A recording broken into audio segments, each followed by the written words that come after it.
My husband took everything in the divorce. He had no idea what he was really taking and how much it would cost him later. This story that seemed impossible actually happened to me. I was so shocked when it happened. Let me tell you about it. Come along with me as we begin. Before we dive in, I would love to know where you are watching from today. Drop your location in the comments below, hit that like button, and subscribe if you have not already. This story might just change how you see loss and gain forever. Now let me take you back to where it all started. The year was 2005, and I was 24 years old, working as a junior accountant at a small firm in downtown Cincinnati. My life was simple back then. I shared an apartment with my college roommate, drove a 10-year-old Honda that barely passed inspection, and spent most of my weekends catching up on sleep or visiting my mother in the suburbs. I never imagined that a random Thursday evening would change the entire trajectory of my life. Our firm had been hired to handle the books for a medical equipment distribution company, and they invited us to their annual corporate party as a gesture of goodwill. I almost did not go. I remember standing in front of my closet, debating whether I should just stay home with a book and a glass of wine. But something told me to put on that navy blue dress, the one my mother said brought out my eyes, and drive downtown to the grand ballroom at the Hilton. That is where I first saw Derek. He was standing near the bar laughing at something a colleague said, and there was something magnetic about him. Not just handsome, though he certainly was that with his dark wavy hair and confident posture. It was the way he commanded attention without demanding it. The way people naturally gravitated toward him. He was 28 then, a sales manager who had already made a name for himself in the company. When our eyes met across the room, he smiled and I felt my cheeks flush like a teenager. He walked over to me, introduced himself, and asked if I was enjoying the party. We ended up talking for 3 hours straight. We talked about our dreams, our families, our favorite books and movies. He told me about growing up in a small town in Indiana, about his father, who worked at a factory his whole life, and taught Derek that success meant working harder than everyone else. I told him about my mother, a widow who raised me alone after my father passed when I was 7, and about my grandmother who lived in Kentucky and always smelled like lavender and fresh-baked bread.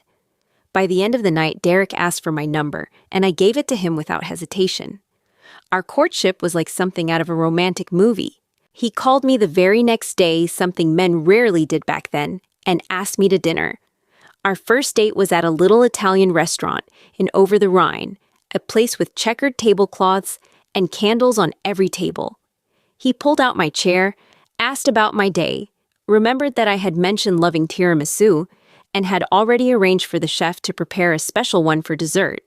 The months that followed were filled with joy. We went on picnics at Eden Park, watching the sunset paint the sky in shades of orange and pink. Friday nights became our movie nights, and Sundays were for cooking together in my tiny kitchen. Derek would chop vegetables while I stirred sauces, and we would dance to old jazz records while waiting for water to boil. He remembered everything about me. He knew that yellow tulips were my favorite flowers, that I despised raw onions, that I liked my coffee with exactly 2 sugars and a splash of cream. My mother adored him from the moment they met. She pulled me aside after our first family dinner and said, "Bernadette, that young man has good bones. Hold on to him." I promised her I would. I had no idea then that she would pass away just 4 years later, or that Derek would become a different person entirely by then. We got married in the fall of 2007. It was a small ceremony at a little church in the suburbs, surrounded by about 50 of our closest family and friends. I wore my mother's wedding dress, altered to fit my frame, and carried a bouquet of yellow tulips. Derek cried when he saw me walking down the aisle. He promised to love me forever, to protect me, to build a life with me that would weather any storm. I believed every word. The early years of our marriage were humble but happy. We rented a 1-bedroom apartment on the east side of the city, saved every penny we could, and dreamed about the future. I worked overtime whenever possible, and Derek took on extra clients. We had a goal to buy our own home within 5 years. We achieved it in 3. In 2010, we stood together on the front lawn of a 3-bedroom house in a quiet neighborhood, holding the keys to our very first home. It was not a mansion by any means. The kitchen needed updating, the carpet was outdated, and the backyard was more weeds than grass. But it was ours. Derek swept me up in his arms and carried me over the threshold, laughing, as he nearly tripped on the welcome mat. He set me down in the empty living room and said, "This is where we are going to raise our children, Bernie." This is where we are going to grow old together. I believed him.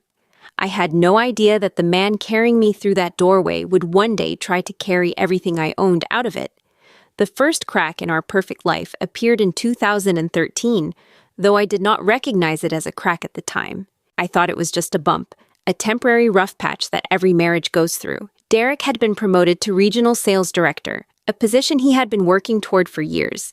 His salary doubled overnight, and suddenly, we were talking about vacations to Europe, about remodeling the kitchen, about finally starting a family. But with the promotion came travel. So much travel. Derek was on the road 3 weeks out of every month, visiting clients in Chicago, Detroit, Indianapolis, Columbus. I would drop him off at the airport on Sunday evenings and pick him up on Thursday nights, trying to squeeze a week's worth of connection into 3 short days. At first, he would call me every night before bed, telling me about his day, asking about mine. Gradually, the calls became shorter, then less frequent. Then they stopped altogether, unless I initiated them. I told myself it was just the stress of the new position. He was managing a team now responsible for millions of dollars in sales, answerable to executives who expected results. Of course, he was exhausted. Of course, he did not have the energy for long conversations. I just needed to be patient and supportive. But there were small things that started to bother me, things I tried to ignore, but could not quite push out of my mind. Derek bought a new phone and set a password on it, something he had never done before. When I asked about it, he said it was company policy that they required encryption for security purposes. It made sense, I suppose, but it still felt like a door closing between us. Then there were the inconsistencies. One week, Derek told me he had a conference in Cleveland. I thought nothing of it until I was reviewing our credit card statements for tax purposes and noticed a charge from a restaurant in Columbus. When I mentioned it to him, he laughed and said the itinerary had changed at the last minute, that they had rerouted him to a different client. His explanation was perfectly reasonable, and yet something did not sit right. The dinners we used to share became rare occasions. Derek would come home late saying he had stopped at the gym or met with a colleague for drinks. He started sleeping on his side of the bed, no longer reaching for me in the night the way he used to. Our conversations became transactional discussions about bills, household repairs, weekend plans. The deep talks about dreams and hopes and fears, those had disappeared entirely. I tried to address it once early on. I asked Derek if everything was okay, if something was bothering him. He looked at me with an expression I could not quite read and said, "Everything is fine, Bernie. I am just tired. You worry too much." So I stopped asking. I told myself I was being paranoid, that my insecurities were getting the better of me. I threw myself into being the perfect wife, cooking his favorite meals, keeping the house spotless, greeting him with a smile, even when I felt lonely enough to cry. Our 14th wedding anniversary came and went without fanfare. I had planned a special dinner, made reservations at the restaurant where we had our first date. But Derek called at the last minute and said he was stuck in a meeting that was running long, that he would make it up to me. He never did. The following year, he forgot my birthday entirely. I spent the morning waiting for flowers that never arrived, a card that never appeared. When I finally mentioned it that evening, he cursed under his breath, apologized, and ran out to buy a bouquet from the grocery store. The cellophane was still on them when he handed them to me. I remember lying awake that night, staring at the ceiling, wondering when the man I married had become a stranger. The Derek I knew would have remembered. The Derek I knew would have planned something special, would have made me feel cherished and loved.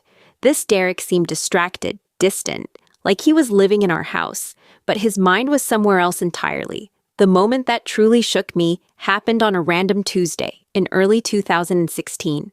I woke up around 2 in the morning, reached for Derek, and found empty sheets. His side of the bed was cold. I got up, checked the bathroom, then padded downstairs, thinking maybe he was having trouble sleeping. He was not in the kitchen or the living room. I finally found him in the garage, pacing back and forth while whispering into his phone. When he saw me standing in the doorway, he froze. The look on his face was one I had never seen before, guilt mixed with something like fear. He ended the call immediately, not even saying goodbye to whoever was on the other end. "Work emergency," he said quickly. One of my team members messed up a big account. I had to talk him through it. I nodded, pretending to accept his explanation. But before he put the phone in his pocket, I caught a glimpse of the screen. The call was from someone saved simply as the letter S. I did not sleep the rest of that night. I lay there replaying every suspicion, every inconsistency, every excuse. I told myself that every marriage has rough patches. I told myself that trust is the foundation of love. But somewhere deep inside, a voice was whispering that the foundation was already cracking. The truth revealed itself on a cold March morning in 2018 in the most mundane way imaginable. Derek had left for a business trip to Columbus the day before, but he had accidentally left his laptop on the kitchen counter. I did not think much of it at first. I was working from home that day, handling some freelance accounting work, when I remembered that I had emailed Derek a tax document the previous week and needed to check the formatting. I opened his laptop expecting to quickly pull up my email and move on. Instead, I found his personal email already open a tab he had forgotten to close. And there, right at the top of his inbox, was a message from someone named Stacy, with a subject line that made my blood run cold. Last night was amazing. I know I should have closed the laptop right then. I know I should have confronted Derek directly instead of invading his privacy.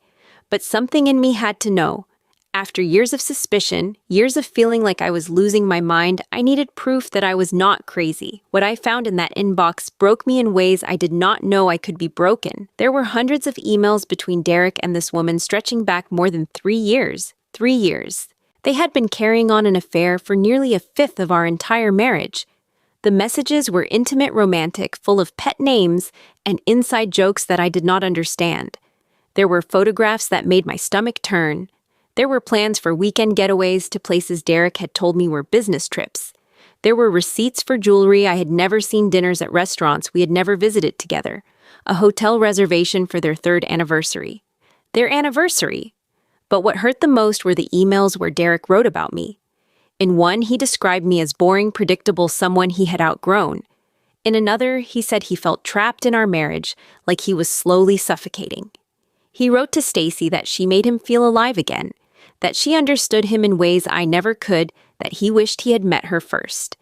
I sat at that kitchen counter for 2 hours, scrolling through message after message, watching the history of my marriage crumble before my eyes. The tears came eventually, silent at first, then heavy and racking. I cried until my head throbbed and my eyes swelled shut. Then I wiped my face, closed the laptop, and waited. Derek came home 2 days later, whistling as he walked through the front door, completely unaware that his carefully constructed double life had been exposed. I was sitting at the kitchen table with his laptop in front of me, the email inbox still open. When he saw my face, his whistling stopped. When he saw the screen, all color drained from his. I did not scream. I did not throw things. I simply asked him one question: how long he did not try to deny it. I suppose there was no point with the evidence right there in front of us. He sat down across from me, let out a long breath, and said he had been meaning to tell me. He said our marriage had been dying for years. He said he needed something I could not give him. He listed my faults like items on a grocery list I was too focused on: routine, too unadventurous, too concerned with stability over passion. He said Stacy understood his ambition, shared his drive, made him feel like a man instead of a provider. I listened to my husband of 17 years explain why his betrayal was somehow my fault. I listened to him rewrite our history, turning every sacrifice I had made into evidence of my inadequacy. And when he was done, when he had finished cataloging all the ways I had failed him, he told me he wanted a divorce. He said Stacy was waiting for him. He said he had already rented an apartment for them. He had been planning this exit for months. That night, after Derek packed a suitcase and left, I wandered through our empty house like a ghost. I sat in the living room, where we used to watch movies, where we used to talk about our future. I stood in the kitchen, where we used to cook together, dancing to jazz while water boiled. I lay in our bed, the bed we had shared for over a decade, and felt utterly alone. In the weeks that followed, I learned just how thoroughly Derek had betrayed me. He had been siphoning money from our joint accounts for years, transferring small amounts into a separate account I never knew existed. More than $80,000 had vanished, spent on gifts for Stacy trips. I knew nothing about an engagement ring he had already purchased for her. He had also quietly started a side business with her, using our savings as the initial investment. My husband had not just cheated on me. He had been systematically preparing to abandon me while I cooked his dinners and ironed his shirts and waited up for him to come home. For 17 years, I had given him my trust, my love, my youth, and for at least 3 of those years, he had been systematically planning to leave me with nothing. The divorce proceedings began in late spring of 2018, and Derek wasted no time showing me exactly who he had become. He hired one of the most aggressive divorce attorneys in Cincinnati, a man known for his ruthless tactics and his willingness to destroy the opposing spouse's reputation. Suddenly, I was not just dealing with the end of my marriage, I was fighting a war. Derek's attorney painted a picture of me that I did not recognize. According to their narrative, I was a lazy housewife who had contributed nothing to our family's financial success. They conveniently ignored the fact that I had worked full-time for the first 8 years of our marriage, that I had managed all our household finances, that I had given up my career to support Derek's climbing ambitions. They presented me as dead weight, a burden that Derek had generously carried for nearly 2 decades. The list of assets Derek demanded was staggering. He wanted the house, the home I had decorated room by room, where I had planted flowers in the garden and hung family photos on the walls. He wanted both cars, the new SUV he drove, and the older sedan I used for grocery runs.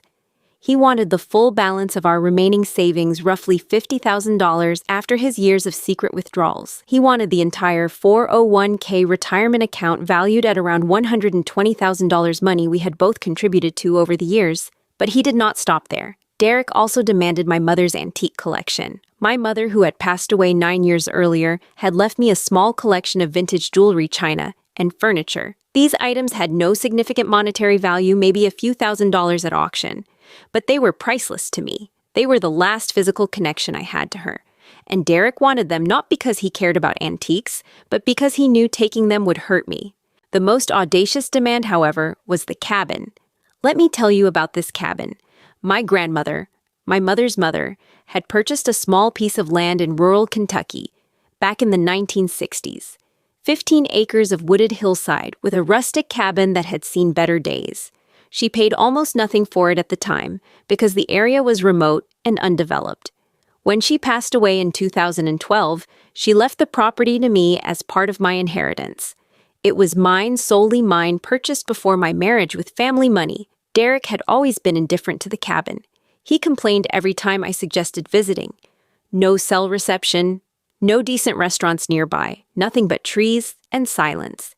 But now suddenly, he claimed it was marital property. His attorney argued that we had spent joint funds on maintenance and improvements over the years, which technically gave Derek a stake in the property. They wanted the cabin, and they were prepared to fight for it.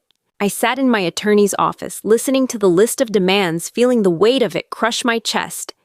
Everything. He wanted everything. The house where I had imagined raising children, the car I drove to work, the money I had earned, my mother's treasures, my grandmother's land.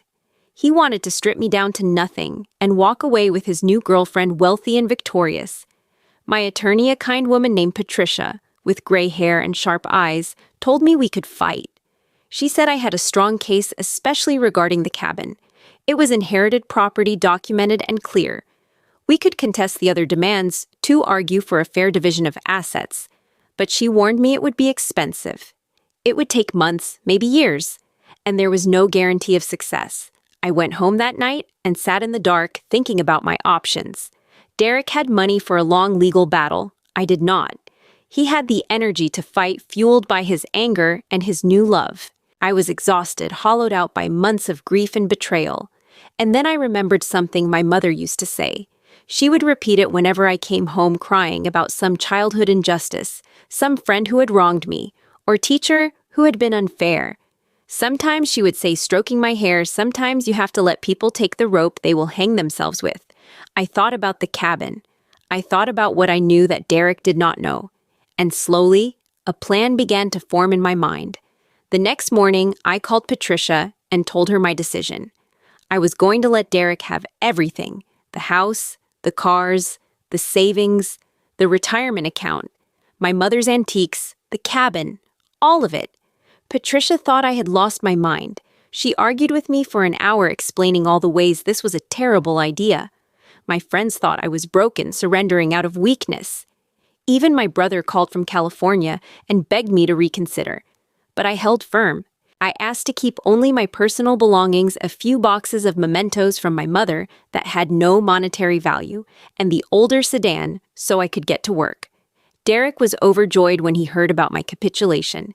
He practically danced into the final mediation session, Stacy waiting for him in the lobby with a smug smile on her face. He signed every document with a flourish, not even reading the fine print. Why would he? He was getting everything he wanted and more. As we stood to leave, Derek could not resist one final insult. He leaned close to me and whispered, "You should have fought harder, Bernie. This is why our marriage failed. You never had any backbone."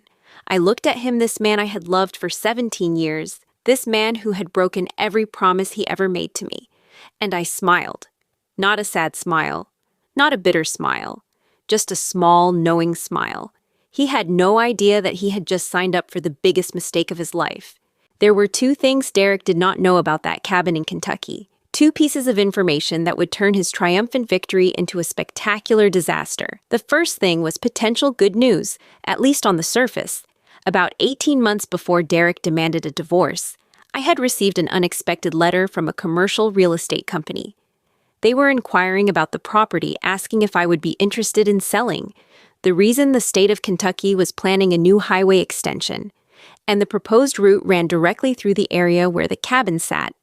If the project went forward, the state would need to acquire several parcels of land, including mine, through eminent domain. Property owners would be compensated at fair market value, which could mean a significant payout. Derek knew nothing about this letter. It had arrived while he was away on one of his trips, and by then, I had learned to keep certain things to myself. I filed the letter away, planning to research it further, but then our marriage exploded, and I forgot about it entirely. The second thing Derek did not know was far more significant and far more dangerous. About 6 months before Derek asked for a divorce, I received another piece of official mail regarding the Kentucky property. This one was not from a real estate company. It was from the Environmental Protection Agency. The letter informed me that the land had been identified as part of a contaminated zone, stemming from an abandoned coal mining operation that had shut down in the 1970s. Decades of mining activity had left behind heavy metals and other pollutants in the soil and groundwater. The EPA was initiating a cleanup program, and under federal environmental law, current property owners could be held responsible for remediation costs. Estimated expenses between $200,000 and $500,000. I remember sitting at the kitchen table reading that letter over and over, trying to make sense of it. The land my grandmother had paid almost nothing for the land I had inherited with such gratitude was a ticking financial time bomb. I called the EPA office the next day and spent 2 hours on the phone learning about my options. They were limited. I could participate in a voluntary cleanup program, which would still cost a fortune. I could try to sell the property, but I would be legally required to disclose the contamination, which would make it essentially worthless. Or I could do nothing and wait for the state to force mandatory remediation, at which point I would be liable for the full cost plus penalties. I was still researching solutions when Derek dropped the divorce bombshell. And then when he demanded the cabin as part of the settlement, everything clicked into place. I did not tell Derek about the EPA letter. I did not tell his attorney. I simply agreed to transfer the property as part of the divorce settlement. And because Derek was so eager to take everything from me, because he was so focused on winning that he did not bother with due diligence, because his attorney assumed that any property I agreed to surrender must be worthless, nobody asked questions. The transfer was completed. Derek became the proud owner of 15 acres of contaminated Kentucky hillside, and I walked away with my sedan and my boxes of memories, lighter in possessions but heavier in knowledge. The EPA letter arrived at Derek's new address approximately 2 months after our divorce was finalized. I was not there to see his face when he opened it, but I can imagine. The color draining from his cheeks. The disbelief as he read the words, contamination zone and remediation costs. The slowly dawning horror as he realized what he had taken from me. He called me that night screaming into the phone. He called me a liar, a fraud, a snake. He threatened to sue me for concealment for fraud for anything his attorney could dream up. But his attorney, the same shark who had been so eager to strip me of everything, quickly discovered what I already knew: I had no legal obligation to disclose information that Derek never asked about. He had demanded the property. He had signed the transfer documents. He had taken possession as is, which was standard language in the agreement. Derek had taken the rope. And now he was hanging. The next 12 months were a slow-motion collapse. Derek hired an environmental attorney, then a second one, then a third. The legal fees alone exceeded $30,000 before any remediation even began. He explored selling the property, but no buyer would touch contaminated land without cleanup.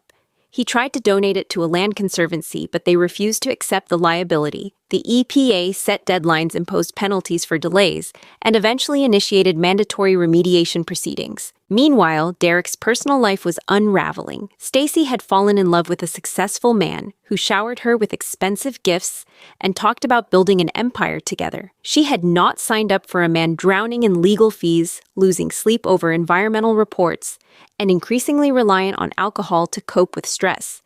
Their arguments grew louder and more frequent. The side business they had started together failed when Derek had to pull out his investment to cover unexpected expenses. I heard about all of this through mutual friends, through occasional updates from my attorney, through the small-town gossip that inevitably circulates when a prominent man falls from grace. I did not celebrate. I did not gloat. I simply lived my life one day at a time while Derek's carefully constructed kingdom crumbled around him. The man who took everything was slowly realizing that sometimes everything comes with a price tag he never expected. The final accounting of Derek's downfall took about 2 years to complete. By the time the dust settled, the man who had walked out of our divorce hearing with a triumphant smile had lost virtually everything he had fought so hard to take. The environmental remediation costs came to approximately $350,000. Derek sold the house, the home he had been so proud to win, to cover the bulk of those expenses. The new SUV went next, sold at a loss because he still owed money on the loan. The retirement accounts were drained, years of savings evaporated to pay for lawyers and cleanup crews and EPA compliance fees. My mother's antiques, the ones he had demanded just to hurt me, were sold at auction for a fraction of their sentimental value. He needed every dollar he could scrape together. His career imploded alongside his finances. The stress of the situation affected his work performance. He missed deadlines, lost clients, snapped at colleagues. About 14 months after our divorce, he was let go from the company, where he had worked for over a decade. No severance, no recommendation. Just a box of desk items and a security escort to the parking lot. And Stacy, the woman he had left me for the great love who understood him like I never could, she walked out approximately 18 months after our divorce was finalized. I learned later that she had been cheating on Derek for several months, conducting her own affair with a regional manager from a competitor company. Derek discovered the truth when he found messages on her phone, messages eerily similar to the ones I had discovered on his laptop. The symmetry was almost poetic. The man who had betrayed me was betrayed in turn, left heartbroken and humiliated by the woman he had sacrificed everything to be with. He called me after Stacy left drunk and rambling, going on about karma and regret and how the universe was punishing him. I listened without speaking, and when he finally asked if I was still there, I told him I was sorry for his pain and ended the call. While Derek's world collapsed, I was quietly building something new. The early months after the divorce were brutal. I will not pretend otherwise. I moved into a small apartment on the other side of the city, a one-bedroom place with thin walls and a view of a parking lot. I went back to work full-time, taking a position at a small accounting firm that reminded me of where I had started 20 years earlier. The salary was modest, barely enough to cover rent and utilities, but it was mine. I had earned it. The loneliness was the hardest part. For 17 years, I had structured my life around another person. Suddenly, there was no one to cook, for no one to wait up, for no one to share the small moments that make up a life. I would catch myself setting 2 places at the table, buying groceries for meals Derek liked, reaching for a phone that never rang. But slowly, day by day, I began to heal. I reconnected with friends I had lost touch with during my marriage, women Derek had subtly discouraged me from seeing, saying they were negative influences or too demanding of my time. They welcomed me back without judgment, holding me when I cried, making me laugh when I thought I had forgotten how. I joined a support group for divorced women, meeting every Thursday evening in the basement of a Methodist church, sharing stories and strength with others who understood. I started doing things I had always wanted to do, but never had permission to pursue. I took piano lessons from a retired music teacher named Eleanor, who lived in my apartment building. I adopted a scruffy rescue dog named Biscuit, who followed me everywhere and slept at the foot of my bed. I traveled alone for the first time in my life, taking a week-long trip to the Grand Canyon, standing at the edge of that ancient chasm, and realizing how small my problems were in the grand scheme of things. I also started writing. At first, just journal entries, processing my feelings, and making sense of what had happened. Then I began a blog sharing my experiences anonymously with other women going through similar situations. The response was overwhelming. Messages poured in from strangers who said my words had helped them, who thanked me for speaking the truth, who shared their own stories of betrayal and resilience. I discovered that my pain transformed into words could become a lifeline for others. About 18 months after the divorce, Derek reached out to me. He asked to meet for coffee, saying he had something important to tell me. Against my better judgment, I agreed. He looked terrible. Older, thinner, with dark circles under his eyes and a tremor in his hands that suggested he had been drinking heavily. We sat across from each other in a quiet corner of a cafe, and he poured out his regrets. He said he had been a fool. He said losing me was the worst mistake of his life. He said he finally understood what he had thrown away, that all the money and success meant nothing without someone to share it with. He asked if there was any chance, any possibility at all, that we could try again. I let him finish. I let him say everything he needed to say. And then I told him the truth. I told him that I had forgiven him not for his sake, but for mine. Carrying anger and resentment would only poison my own life, and I refused to let him hurt me anymore. I told him that I wished him well, genuinely hoped he would find peace and learn from his mistakes, but I also told him that I would never take him back. The woman he had married, the woman who would have done anything for him, that woman no longer existed. I had become someone new, someone stronger, someone who knew her own worth, and I deserved better than a man who had to lose everything before he could see what he had. Derek cried. I think they were real tears, not manipulation, just the grief of a man finally understanding the consequences of his choices. I reached across the table and squeezed his hand, a final gesture of compassion for someone who had once been my whole world. Then I stood up, left some money for the coffee, and walked out of his life forever. There is a postscript to the cabin story that I learned about months after my conversation with Derek. The highway project eventually went forward, and the state of Kentucky exercised eminent domain over several properties in the area, including the 15 acres that had once been mine.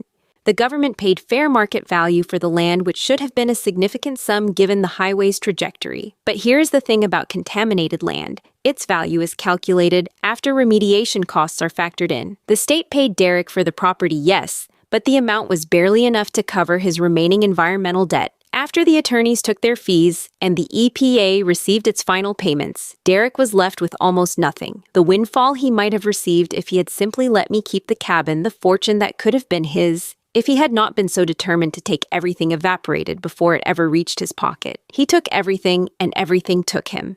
Sometimes the universe has its own way of balancing the scales. It has been 3 years since my divorce was finalized, and I want to tell you about where I am now.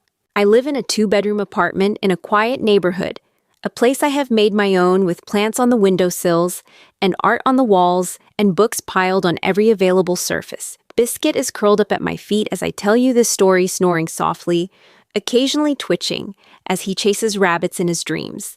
The apartment is not large or fancy, but it is filled with peace. I was promoted last year to senior accountant at my firm. The work is not glamorous, but it is steady and meaningful, and my colleagues have become like family. I no longer dread Monday mornings or count the hours until Friday. I have found satisfaction in doing my job well, in helping small business owners manage their finances, in being genuinely useful. My blog has grown beyond anything I imagined. Thousands of women read my posts each week, sharing them with friends and family, leaving comments that sometimes make me cry with gratitude.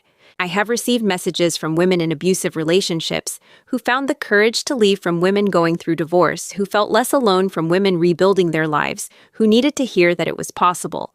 My pain became a purpose. I am dating someone. His name is Walter, and he is a high school history teacher with kind eyes and a terrible sense of humor. We met at a bookstore, both reaching for the same copy of a novel by our favorite author. He asked me to coffee, and I said yes without overthinking it. We have been seeing each other for about 4 months now, taking things slowly, enjoying the simple pleasure of getting to know another person without pressure or expectation. I do not know if it will last forever.